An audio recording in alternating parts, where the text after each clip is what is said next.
Excellent. Okay, so welcome again, everybody. It's great to have so many people here live. So I'm Michelle Atlas, and today we're going to be talking about the difference between just surviving tough times and actually thriving.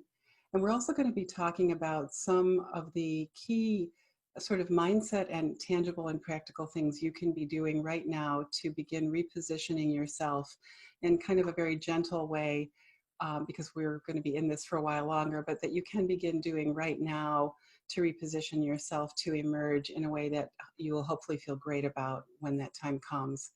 So let's just start for a moment by just doing a little bit of centering and connecting. So why don't we just close our eyes if you're in a safe place where you can do that. And just place your hands on either the cheeks of your face, your heart, or your solar plexus, wherever they want to be. There's no better or worse place. Cheeks of your face, heart, or solar plexus. And just begin sensing into bringing your attention to the gentle pressure of your own touch. And particularly tuning into the warmth that's generated by your hands on your own body. Just like really take a nice deep breath all the way down into your lower back, into your hips. And just really drop down into your core, knowing that there is nothing else you need to do right now except to be right here, feeling the comfort and sense of safety and nurturance that comes from that warmth that's generated by your hands on yourself. Allowing yourself to really feel held, really cared for.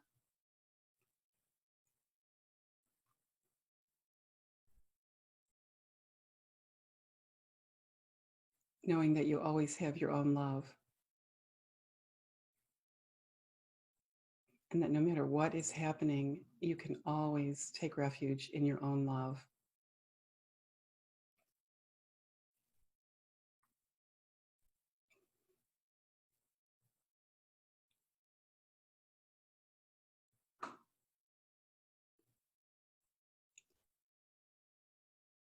And just take a moment and ask yourself internally, what is in your heart today? What are you bringing to our time together today that you would most love to come away with? You know, is there a particular piece of wisdom? Is there a particular question or a gnawing fear that you really would love to have spoken to today? No pressure. If nothing shows up, that's fine. Maybe there's something kind of beneath the surface, below the level of your mind that might show up for you at this moment when you're being so present for yourself. All concerns, all questions are welcome here, whether they're personal or about business or about anything, relationships, health, anything at all.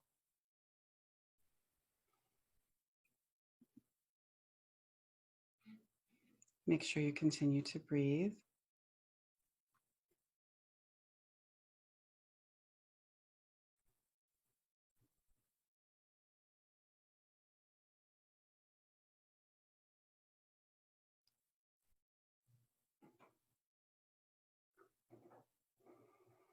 And just take one more full, beautiful, deep breath cycle all the way in through your nose and all the way down into your lower back and your hips.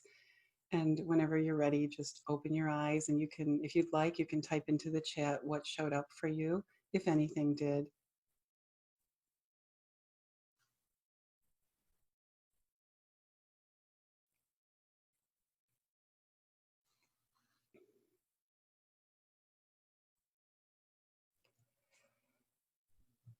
Okay.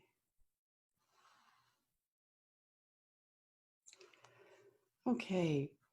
Um,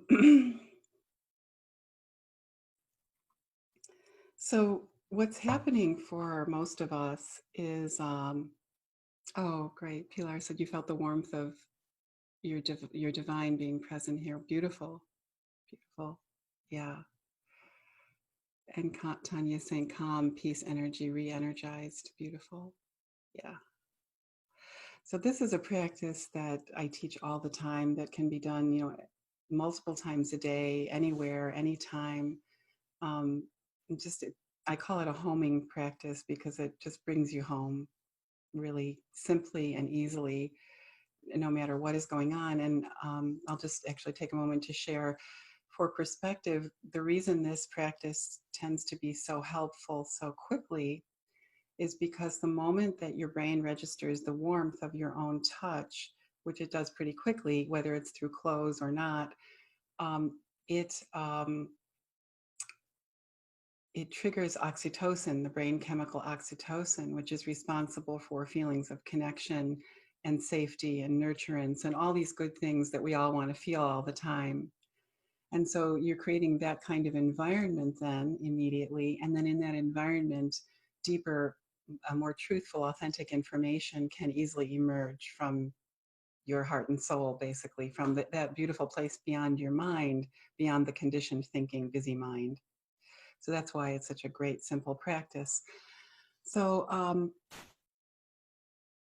yeah, so what's happening for us now is that for many of the people for me and many of the people in my world, the kind of people that feel like kindred spirits to me, is that we're experiencing a big reprieve from the hustle bustle, push, efforting, worrying, dealing with beliefs about needing to remain competitive and all kinds of stuff that entrepreneurs and people who are growing careers and businesses tend to sort of fall prey to. And so a lot of us are experiencing sort of a shedding of all of that striving and driving and a dropping more deeply down within ourselves. And um, and as we drop more deeply down within ourselves, we are rediscovering feelings that we always wanted to experience more frequently in our businesses and in our lives. We're rediscovering interests. We're reading the book we always wanted to read. We're starting to journal more about some of our thoughts and ideas that we haven't taken the time to pay attention to. We're paying more attention to what really makes us feel good on a self-care level, on a health level. And so there's a real homecoming occurring for many of us, and there's this beautiful feeling of well-being that's coming with all that in the midst of this crisis, in the midst of fear, in the midst of some of people are losing their precious lives. This very real crisis that we're in. It's quite a juxtaposition. It's quite a dichotomy, and very interestingly so. And so the two are not separate. I don't believe. I believe that they're really part of a whole somehow, that this death process that some people are literally experiencing physically is happening to many of us internally, where there's a dying off of that which really wasn't working so well anyway. Or a dying down of the impulses and whatever was going on that we thought we had to do or we had to be. So in this beautiful dropping down, in this beautiful repose, what is there's another juxtaposition. There's this feeling that can come about that I'm seeing with a lot of my clients and people. Hi, Kathleen. And that is that this feeling of complacency, a little bit of a feeling of like, well, there's nothing I can do right now. So, what could I possibly do now, right? Or feeling like a victim of, oh gosh, I can't do exactly what I used to do or what I thought I was going to do. So I won't do anything. So feeling of you start to be start to become a victim in that space, in that emotional or mental space. And it also, when we hang out too much in complacency, it's kind of an invitation to fear. It's like, come hither to fear. Yeah, because it's like this victim place is subtle, right? It's like one minute we're feeling this beautiful repose and this beautiful self-connection, and the next minute we feel disempowered because we feel trapped and like, we can't do anything. So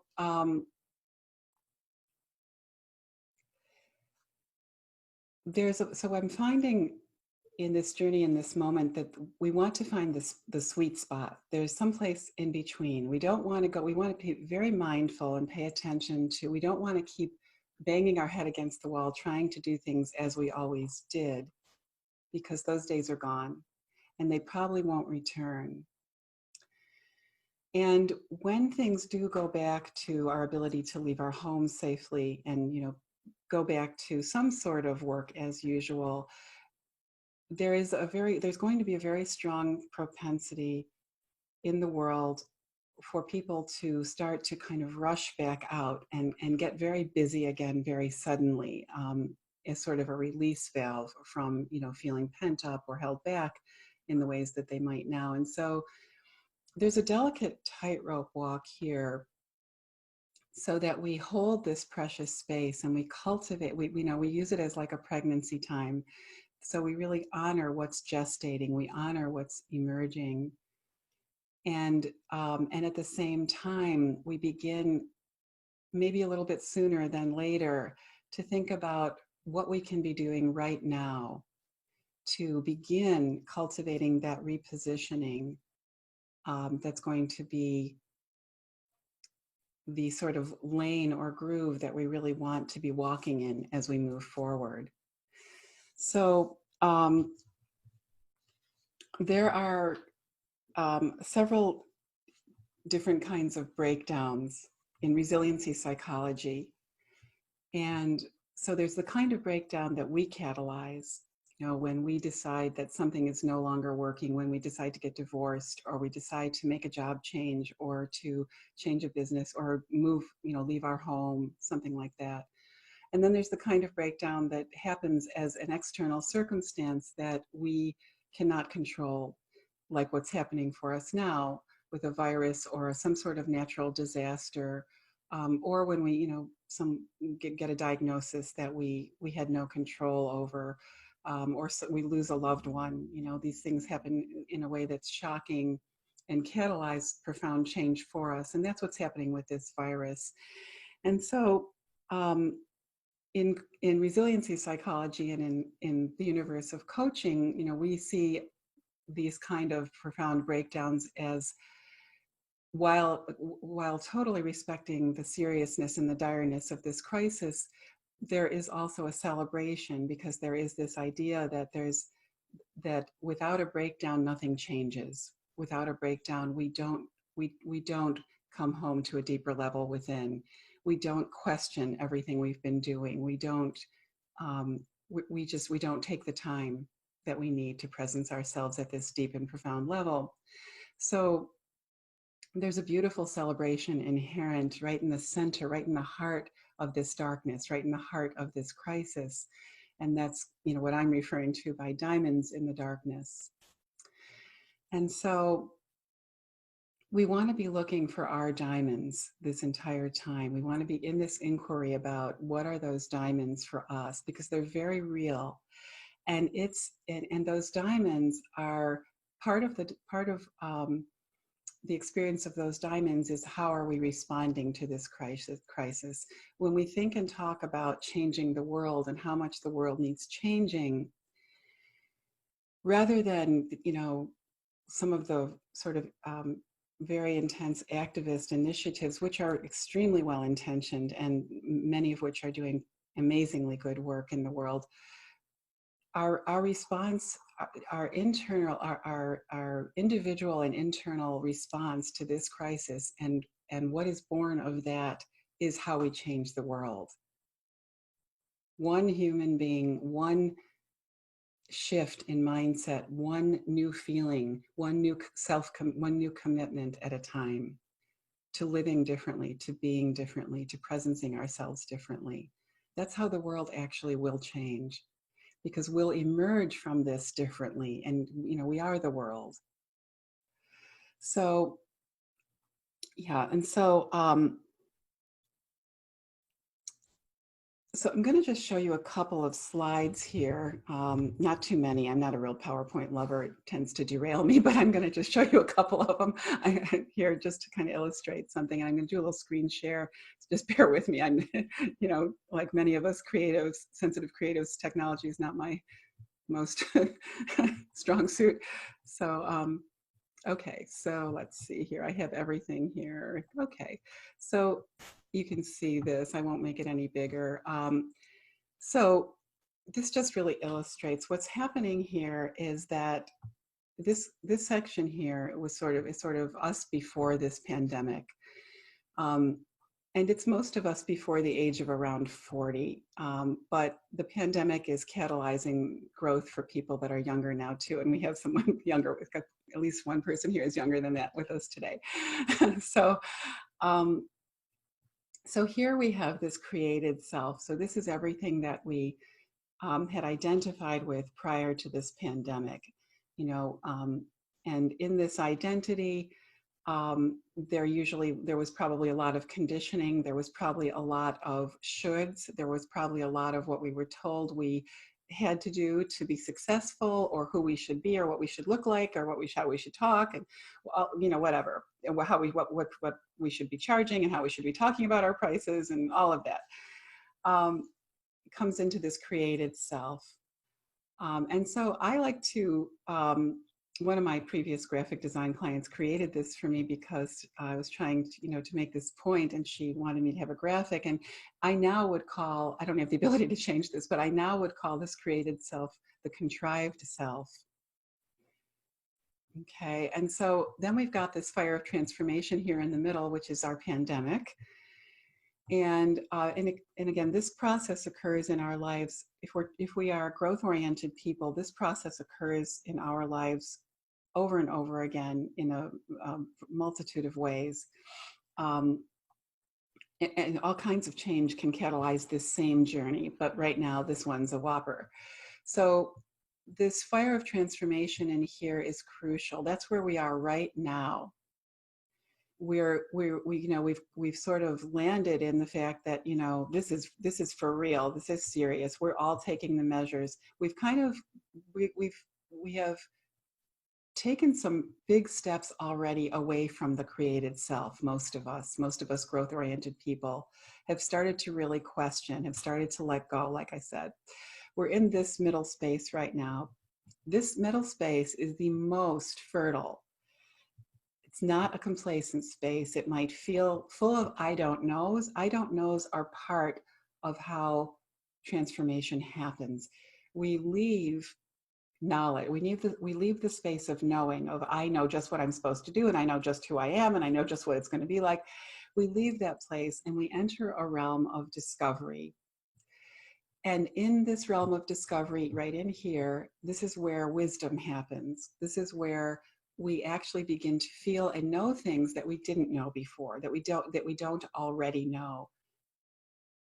We begin to have epiphanies. We have breakthroughs. We have, insights, ahas. We start to say, oh my God, what was I doing? Oh my God, I want to feel this way when I start up again. It's in this middle space. And so then we move, we're somewhere, and it's not linear. We wiggle back and forth, but then we move over here. Slowly but surely, we begin to just live into discovery. We begin to live into the questions. Let's see, well, if I don't want to do things just like I did before, what do I want to stop doing? What do I want to start doing? What do I want to keep doing? And what do I want to start doing? How would I like it to be different? And this is where, I'm going to show you my one other slide that I wanted to show you today. Okay, this is the resiliency process. I'm not going to enlarge it because I'm afraid I won't be able to get out of it. So So the resilient, this is from, you know, a gazillion years of resilience research by some of the great resilience experts. And so I had the blessing to be trained by one of them who has since passed. I was the last person that got the personal blessings of Dr. Al Siebert, who's the author of a New York Times bestseller called The Survivor Personality. In 2009, he suddenly passed away after telling me I could become an expert in his work. And I ended up getting called to Washington when President Obama was in office to train top federal government leaders because it was his contract. And I was one of the handful of people that knew his work. And it turned into a multiple year journey that I'll never forget. That was quite amazing, where I got to coach and train top people in his administration on how to navigate change and challenge to grow and evolve through it. So this is from his model and Al Siebert's model. So we might start with any host of emotions, and anger, numbness are just two of them. Upset could be grief, could be resentment, could be, you name it. Resilient people feel everything. Contrary to what I used to hear when I worked with people in the Army who thought that it meant being thick-skinned and toughening up, and it does not. Resilient people feel everything. However, the distinction is people who are not resilient have all those same feelings, but they get off the bandwagon here in the victim department, and they stay there.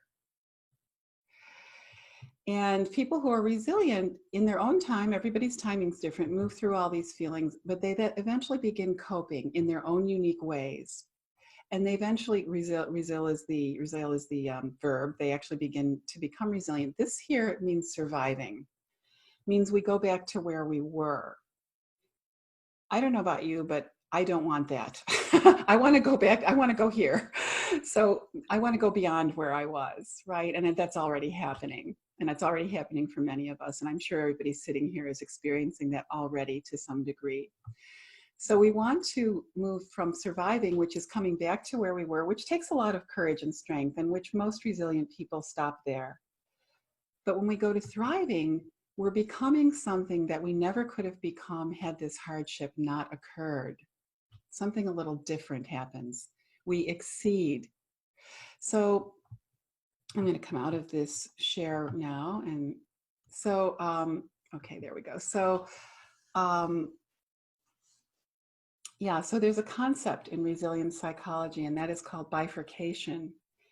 And bifurcation is where the impact of an event or an occurrence exceeds the resources of that which it impacts. That's what we have here. This virus has created a descent. We went down, right? Because the impact exceeded our resources.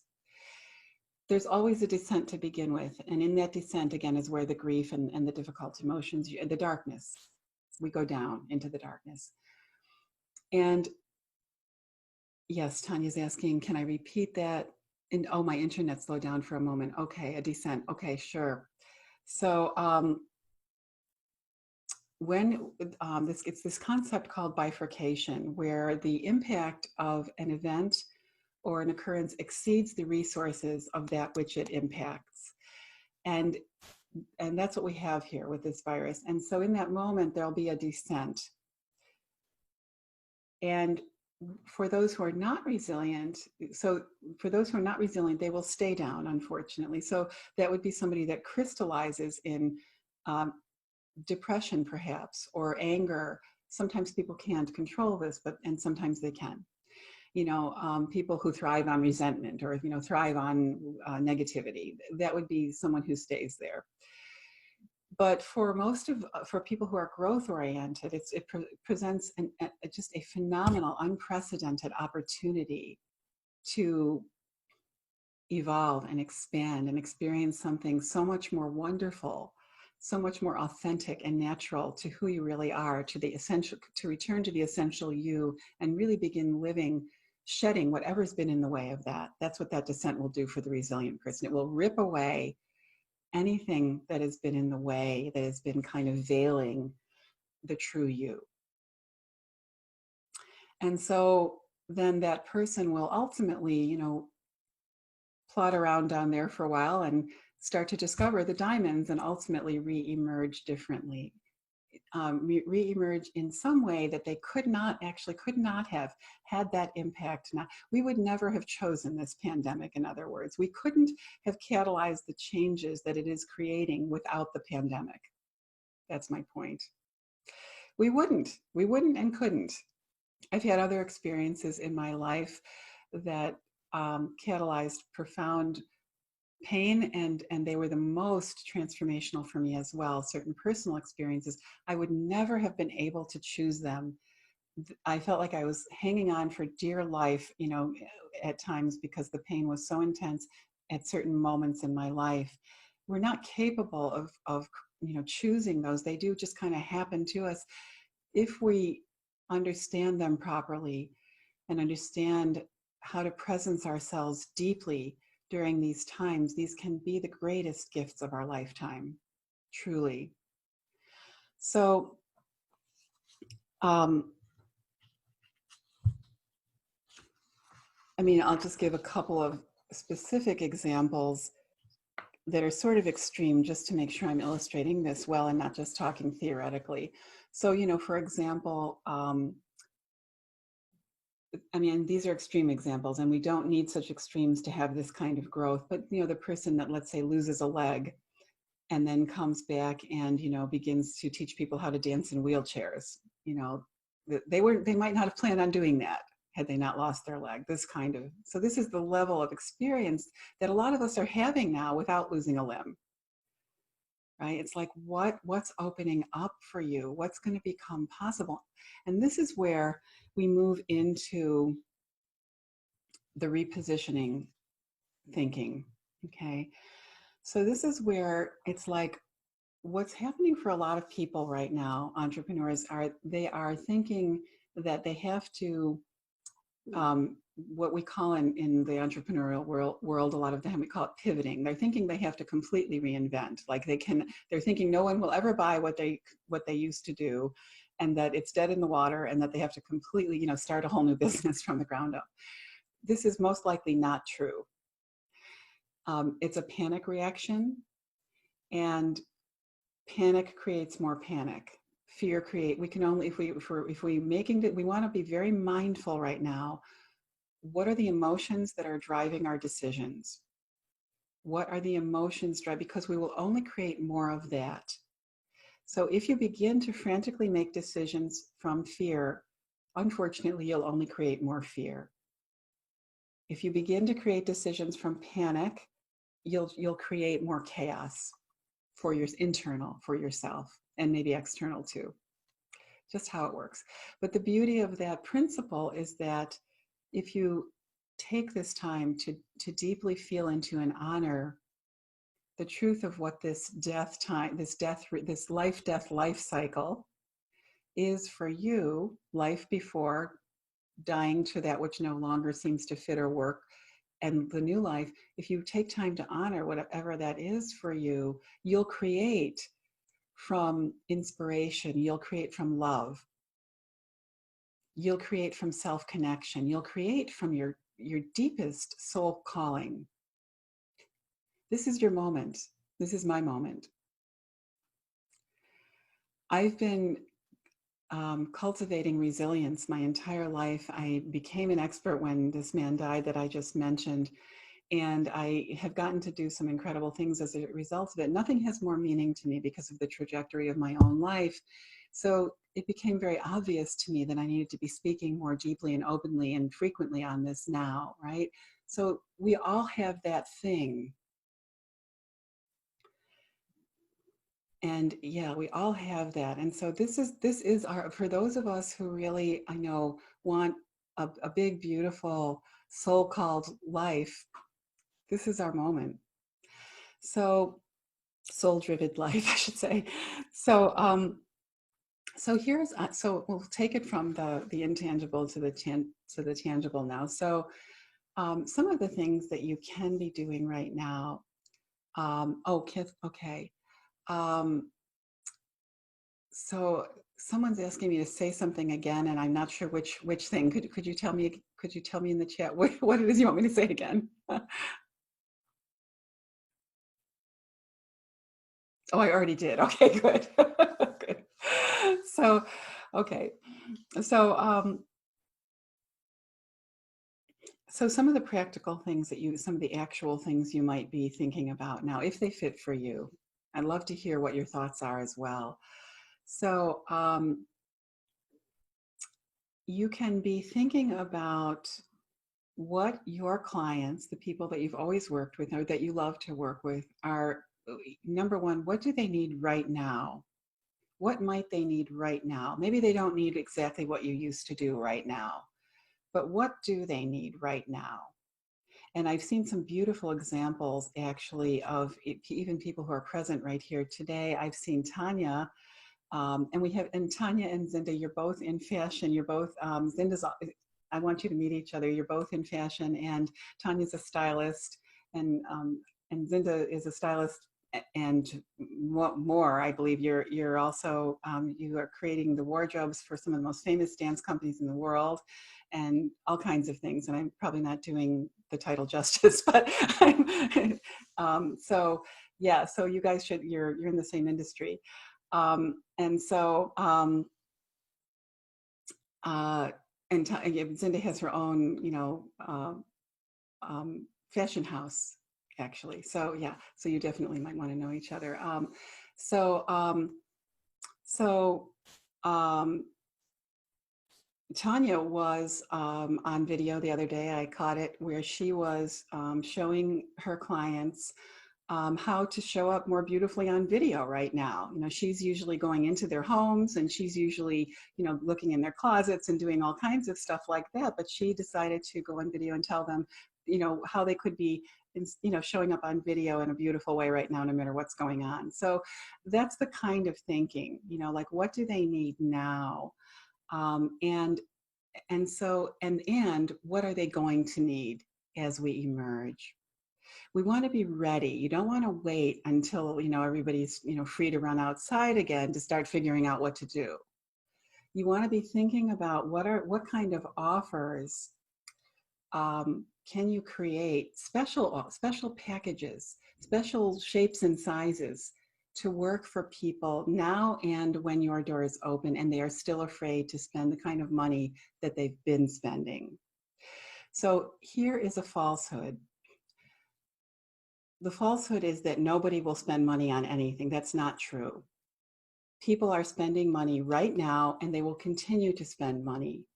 I really want you to hear this, but we may need to tailor our services to be palatable right now and to what's going to happen when the doors open. Okay. And so that's really important. I'm just making sure nothing funny is happening here. Okay. So, yeah. So people are buying. They're just buying certain things right now. This month is the best month I've had since November. It's just what's happening. I'm not sure if next month will be. This month is. So it's really important. Don't let yourself drop into that mindset of nobody's buying now or nobody will ever buy from me again. It's simply not true. Okay. And so,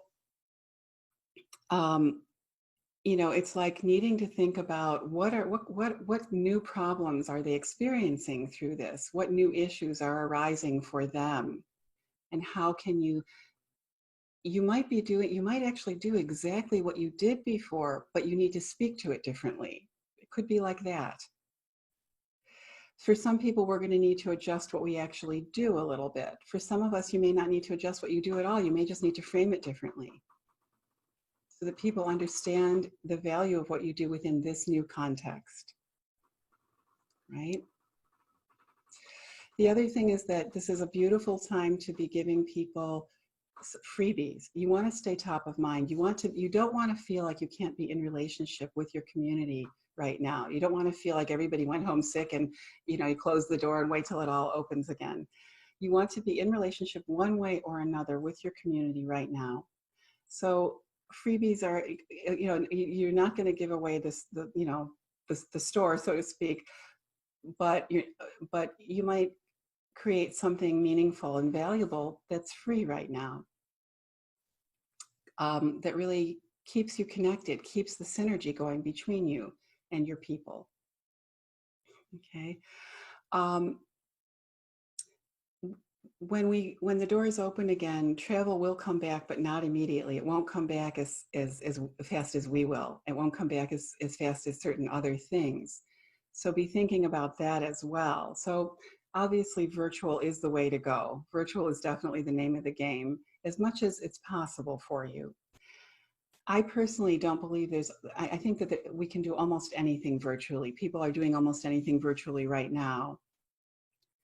And so you want to begin thinking about, for those of you who are used to providing, I'm used to working virtually. So for me, this part of things has been very easy. But for some of you who are used to working in person more often, you want to be just, thinking about how you can adapt what you do in a way that feels an integrity for you to a virtual platform. The other thing that I'm noticing is that people are comfortable buying in smaller chunks right now. So if there's something very bite-sized and small that you can offer at a lower price point, that's also a good idea, because it keeps money flow, keeps that money flow going. It's good for people to invest. It's good for all of us to be. I'm working with 2 mentors right now that I've just invested in that I wasn't working with before. I felt really called during this time to work with 2 particular individuals, and both in relatively small packages, but I'm initiating that energy and that synergy in my business right now. I'm not waiting again until July or whatever, right? So we want to be moving now. So it's good for us to be investing because it's going to keep our frequency high. It's going to keep us really uplifted and moving forward and supported. And it's also good for us to offer our people ways of investing and, again, keeping the life blood in our business moving, giving them ways of investing that don't feel like an insult to what they're experiencing right now, that feel respectful to what's happening right now, but that keep them engaged and again, in a higher vibe place with you and with everything. That's really a good idea too. And again, I don't believe that there is any industry that cannot adapt in this particular way. So I'm just looking at my notes here to make sure, because I get going and I may miss something important. Yeah. So I'd say that, what I'm hearing from a lot of people my clients and people in my community and in our community, is that they are landing. This is a time, one of the other beautiful things about this time is that it's a little bit mysterious to me as to why this is happening, but I think it's happening probably because it's what is needed in the world. But there is this sense of a more level playing field, where meaning that we all get to be leaders now. And it's not so much like everybody's looking for the one masterful teacher, the one guru. And I've had gurus, and so I'm very honoring of all of that. But it's that model. But it's a time right now where it feels like it's like this is our moment to really bring our original medicine, our unique medicine, to the world, to ourselves, and then to the world. So it's a time and it's like it's sort of like there just is no competition. We are all very unique, and we all have this very unique way of leading ourselves and then organically leading others. And then there's room and space all of a sudden. It just feels like there's this like energetic opening. This room and space is opened where that can happen very naturally. I'm finding myself taking time. I'm actually working on the book that I've wanted to write for the last 10 years, and it's just happening, right? Because I'm no longer saying, 20 other people already wrote that book. It just doesn't feel true anymore. I don't know. So it feels like there's room for all of us now. And but that requires leadership. It requires living as a leader, not in the contrived, concepts we might have thought that meant in the past. It's like, and so this really begs the question: what does that self-leadership mean for you? I'm hearing. I had started this tangent saying that a lot of people in my community I'm hearing from them that they're just dropping down into a natural, more organic sense um, of their own leadership, of what that really feels like. Maybe it used to be intimidating or daunting to them in the past, and they are just landing there, and it feels authentic, and it feels natural, feels effortless, and they want to be sure they bring that in, bring that along, and do not abandon that again. And so that's a beautiful thing, and that's really part of that's one of the big diamonds in this darkness for us to mine, is like, what does that mean for us?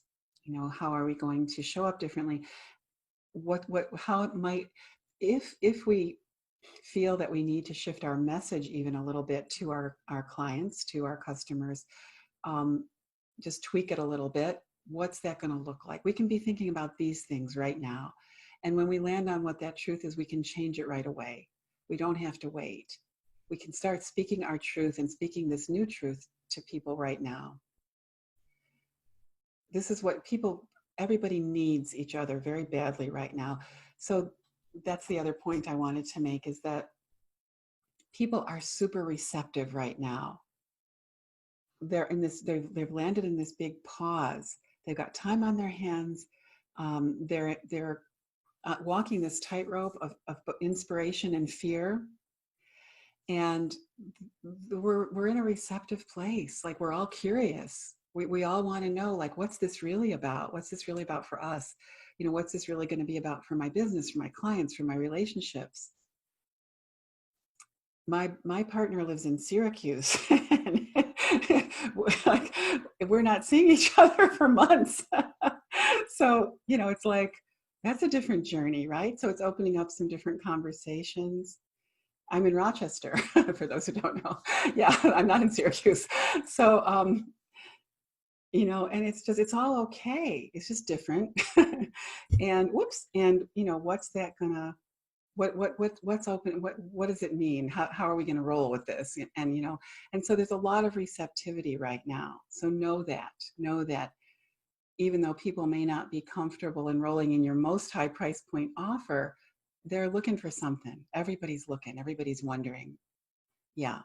And anything that feels like life, anything that feels like a sort of, again, a higher vibration, like, let's use this time, to open up the very best in us, is going to be very appealing, because I believe it's the truth. It's what's going to be very appealing to your customers. So I'm going to just take you through a little guided meditation now, and then I'll give you a little journaling assignment. And actually, I think what we'll do is we'll do the guided meditation, and we'll unmute and just see if anybody wants to share or ask a question or talk a little bit before we say goodbye for today. And then this recording will be posted in our group. So go ahead and close your eyes again.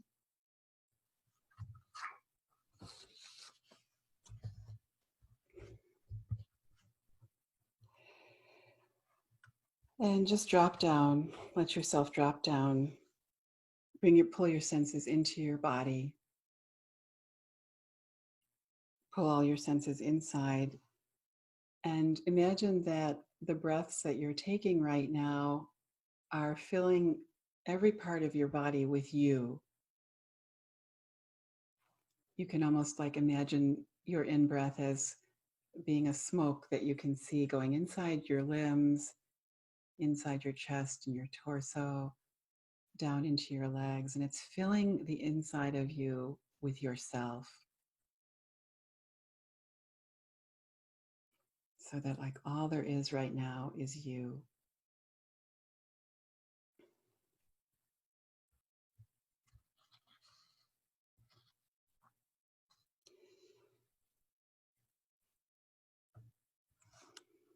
And now imagine being lowered down into a deep, dark mine. And you're going down, just being lowered slowly down into this deep, dark mine. And in this descent, there is an interruption of the way things are, our normal. And you can't see where you're going.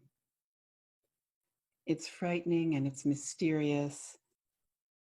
You're wondering, what on earth are you going to bump into in this darkness? And your psyche is roaring with resistance. Everything feels like it's coming apart. Everything that you knew, everything that was familiar is kind of blasting apart. And you're feeling lost without your familiar.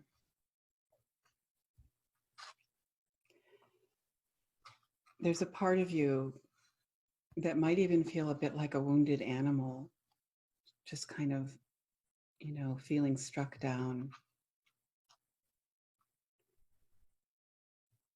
Yet as you descend within this deepest darkness, you start to notice what appeared to be the glimmer of something beautiful, the glimmer of diamonds.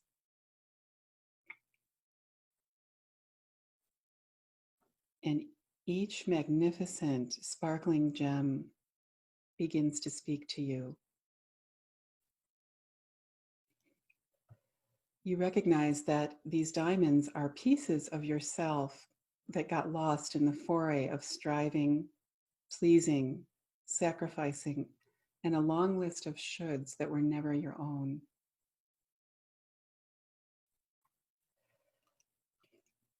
And as you reach out to reclaim these radiant pieces of yourself one by one,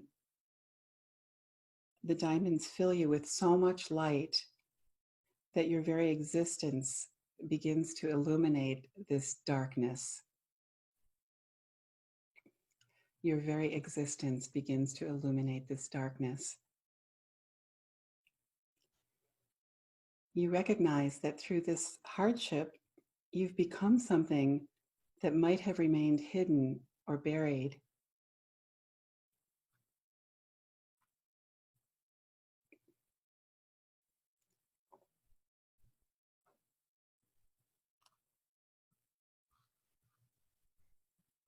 And you wrap your arms around those precious gems that you're discovering. You hold them really close to your heart. And you commit to yourself to never lose touch with those gems again.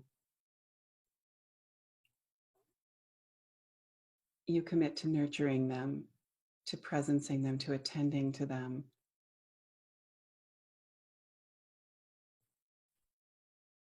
To doing whatever it takes to keep them sparkling at their highest frequency.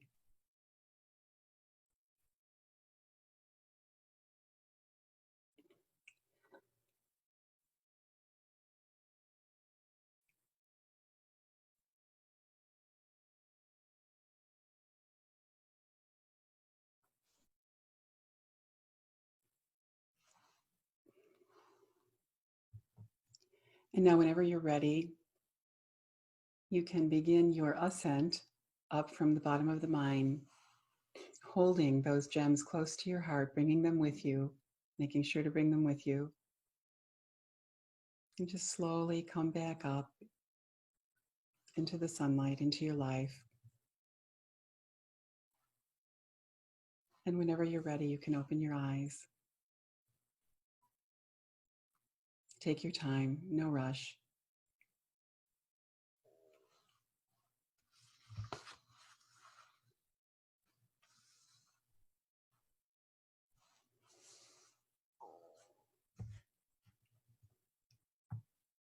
Okay.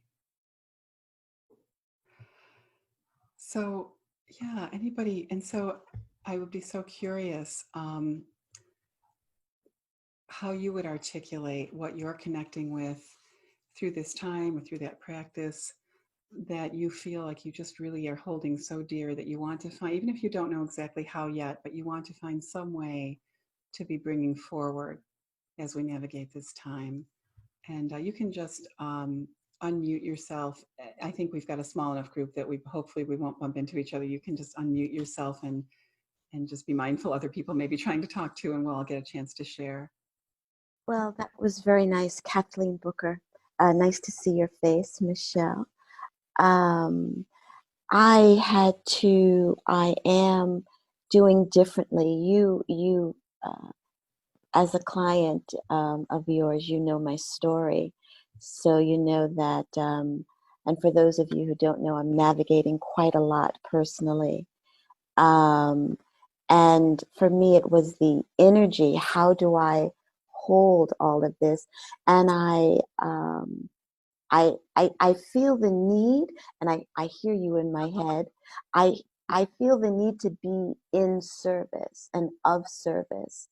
And when I feel that call, I definitely do. I have been doing a lot of freebies, and I have, because of you, and because it didn't feel right to charge what I was charging. It really didn't. I shifted my prices. I am doing things and offering different offerings, but I really had to get quiet. And I have to say, it wasn't until today that it really landed. It's okay to offer. You know, I don't have to give away the cow, the pasture, the fence, and the cream all at the same time. But it's an opportunity for me to also implement in my business other things. And, you know, a big takeaway for me, as my plate is very full, to be okay with, you know what? I don't have the energy for this today. I'm going to take a nap. Right. And it's okay. Although I released wheat over 45 days ago. Oh my God, I could so go for a baguette with butter. But, you know, why I had to give that up now. But I feel so good that you know, I haven't had a baguette with butter, but please know, all of you, that if I do see you on the street 6 feet away and you've got a baguette with butter, I possibly might take it. That's great. Yes. Excellent. Thank you so much. It's so good to see you. Thank you. You look really good. You look beautiful. Thank you. That's the no wheat.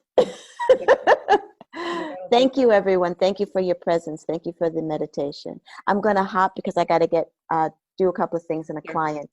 Sure. Excellent. Excellent. Beautiful. Wonderful to see you. Lots of love. If I can share, it was interesting with the now's the time to let go. Now's the time to tap into that greater calling. When you were leading that last meditation, and it was like, oh, let the diamonds shine. I found that I had to like shake off the stuff, like I was like, really? All those diamonds are allowed to shine right now? Like I almost had to like give hugs to and thank those other parts, like the playing smalls or the doubts or the fears or the scared little girl. I almost had to like, because it was like, yes, I'm so ready to shine. And it was like, really? Diamonds? Really? Yes. And I had this, before I could let the diamond shine, I almost had to hug and thank and just go, you know what? No, you're going to be okay. Thank you for the lessons. Thank you for the lessons. We're okay now. Like, you're going to be okay to let the diamond shine. And I really loved what you said about each of us leading in our own way, and people being receptive to each of what we're bringing. So I